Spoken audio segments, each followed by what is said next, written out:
સ્વતંત્રતાની ગૂંજથી શક્તિ સંપન્ન થયેલા ભારત દેશનું સાક્ષી રહ્યું છે જૂનું સંસદ ભવન। 19મી સપ્ટેમ્બરે નવા સંસદ ભવનના શ્રી ગણેશ થાય તે પહેલા જૂના સંસદ ભવનમાં કામકાજના છેલ્લા દિવસે પીએમ મોદીએ દિલ ખોલીને ચર્ચા કરી। સંસદના વિશેષ સત્રની શરૂઆત થઈ। 19 સપ્ટેમ્બરે વિશેષ સત્ર નવા ભારતના નવા સંસદ ભવનમાં મળશે। ત્યારે વિશેષ સત્રના પ્રથમ દિવસે દેશના 95 વર્ષ જૂના ભવનમાં દેશની 75 વર્ષની યાત્રા અને ઇતિહાસનું સ્મરણ કર્યું। हम सब इस ऐतिहासिक भवन से विदा ले रहे हैं। आजादी के पहले ये सदन इंपीरियल लेजिस्लेटिव काउंसिल का स्थान हुआ करता था। आजादी के बाद ये संसद भवन के रूप में उसको पहचान मिली। ये सही है, इस इमारत के निर्माण करने का निर्णय विदेशी शासकों का था, लेकिन ये बात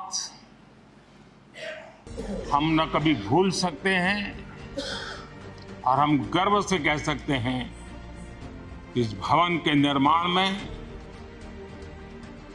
पसीना मेरे देशवासियों का लगा था, परिश्रम मेरे देशवासियों का लगा था और पैसे भी मेरे देश के लोगों के।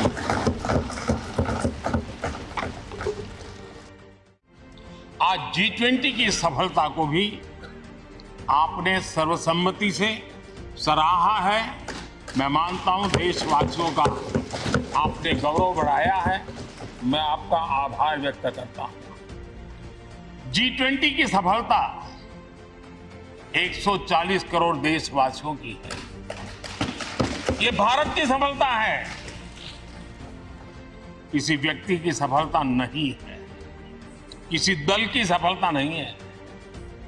भारत के फेडरल स्ट्रक्चर ने, भारत की विविधता ने 60 स्थानों पर 200 से अधिक समिट और उसकी मेजबानी हिंदुस्तान के अलग अलग रंग रूप में देश की अलग अलग सरकारों ने बड़े आन बान शान से की और ये प्रभाव पूरे विश्व भर के मन पर पड़ा हुआ है।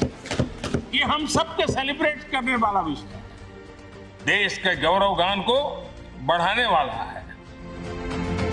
आजाद भारत के नवनिर्माण से जुड़ी हुई अनेक घटनाएं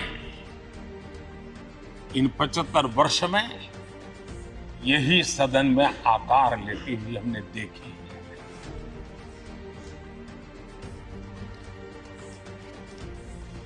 आज हम जब इस सदन को छोड़कर के नए सदन की ओर प्रस्थान करने वाले हैं,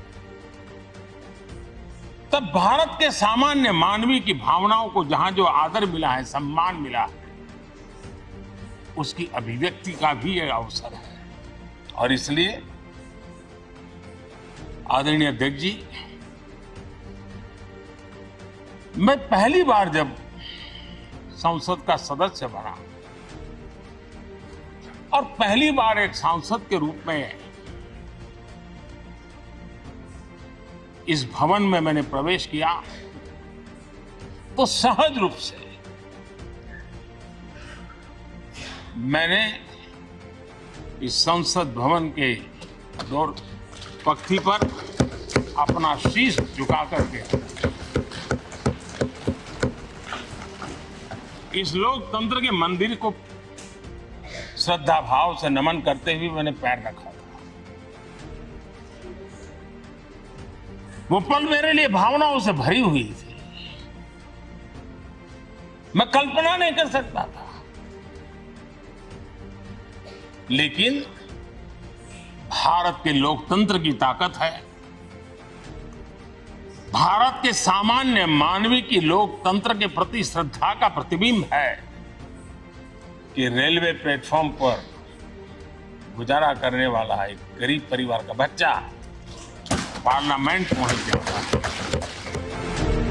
आदरणीय अध्यक्ष जी, समय रहते जैसे जैसे वक्त बदलता गया, ये हमारे सदन की संरचना भी निरंतर बदलती रही है और अधिक समावेशी बनती गई है।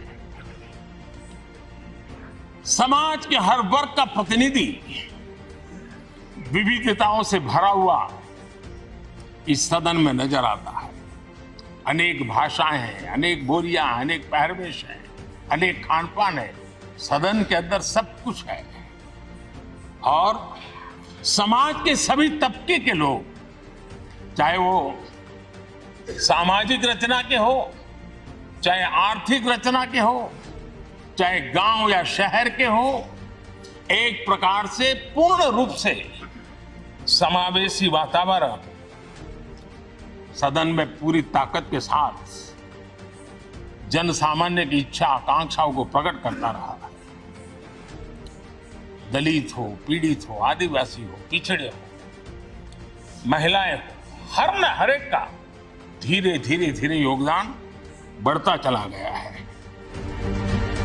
हमारे पहले भी और वर्तमान में हमने कई बार देखा है कि अनेक संकटों के बावजूद भी, अनेक असुविधाओं के बावजूद भी सांसद सदन में आए हैं और उन्होंने शारीरिक पीड़ा भी असह्य हो तो भी सदन में एक सदन सांसद के रूप में, जनप्रतिनिधि के रूप में अपना कर्तव्य निभाया है। ऐसी अनेक घटनाएं आज हमारे सामने हैं। गंभीर गंभीर बीमारियों के बावजूद भी कोई व्हीलचेयर में आना पड़ा, किसी को डॉक्टरों को बाहर खड़े रख करके अंदर आना पड़ा, लेकिन सभी सांसदों ने कभी न कभी इस प्रकार से अपनी भूमिका निभाई। कोरोना काल हमारे सामने उदाहरण है। हर परिवार में रहता था कहीं बाहर जाए तो मौत को बुलावा न दे दे, उसके बावजूद भी हमारे माननीय सांसद दोनों सदन में कोरोना काल के इस संकट की घड़ी में भी सदन में आए, अपना कर्तव्य निभाया।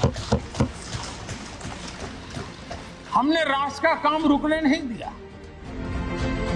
आजादी के बाद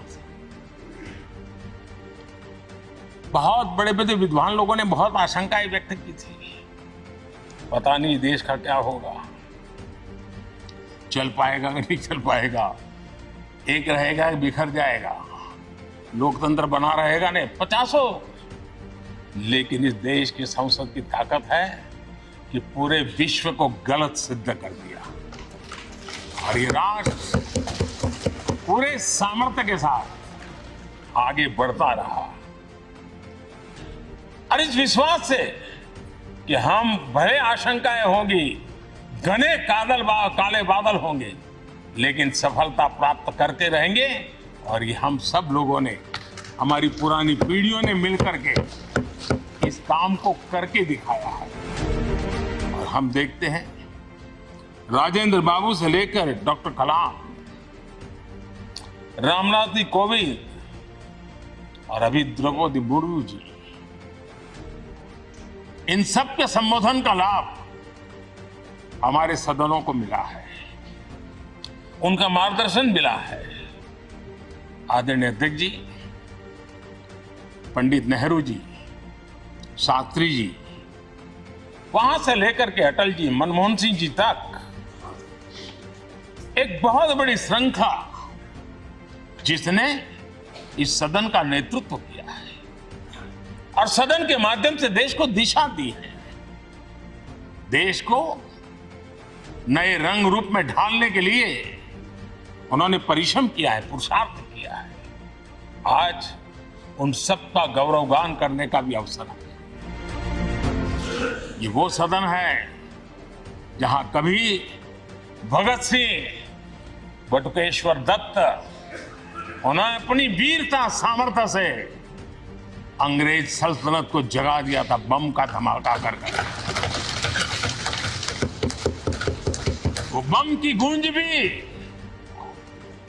जो देश का भला चाहते हैं उनको कभी सोने नहीं देती।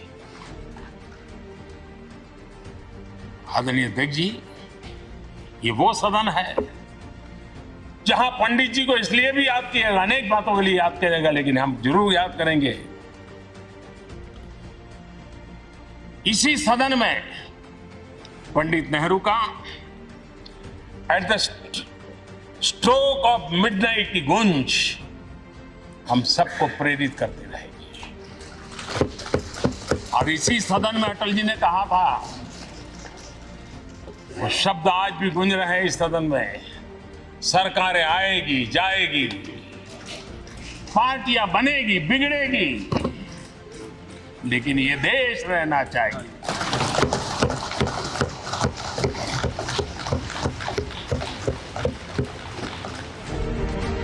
और ये सदन लोकतंत्र की ताकत है, लोकतंत्र की ताकत की साक्षी है, जन विश्वास का एक केंद्र बिंदु रहा है। इस सदन की विशेषता देखिए, और दुनिया के लोगों का आज भी अचरज होता है, यह सदन है जिसमें कभी 4 सांसद वाली पार्टी सत्ता में होती थी और 100 सदस्य वाली पार्टी विपक्ष में बैठती थी। ये भी सामर्थ्य इस सदन के लोकतंत्र की ताकत का परिचय कराता है। और यही सदन है जिसमें एक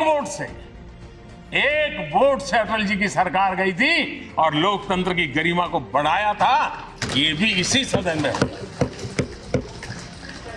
आज अनेक छोटी छोटी रीजनल पार्टियों का प्रतिनिधित्व हमारे देश की विविधता को, हमारे देश के एस्पिरेशंस का एक प्रकार से वो आकर्षक केंद्र बिंदु बना है।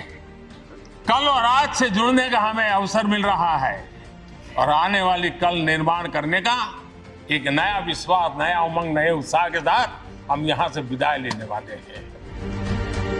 જૂના સંસદ ભવનમાં લેવાયેલા ઐતિહાસિક નિર્ણયો, ઘટનાઓ અને નેતાઓના પ્રેરણાદાયક સંબોધનોને યાદ કરીને પીએમ મોદીએ કહ્યું કે આ સંસદમાં ગુંજેલી દરેક વાણી આ સંસદને તીર્થ ક્ષેત્ર બનાવે છે।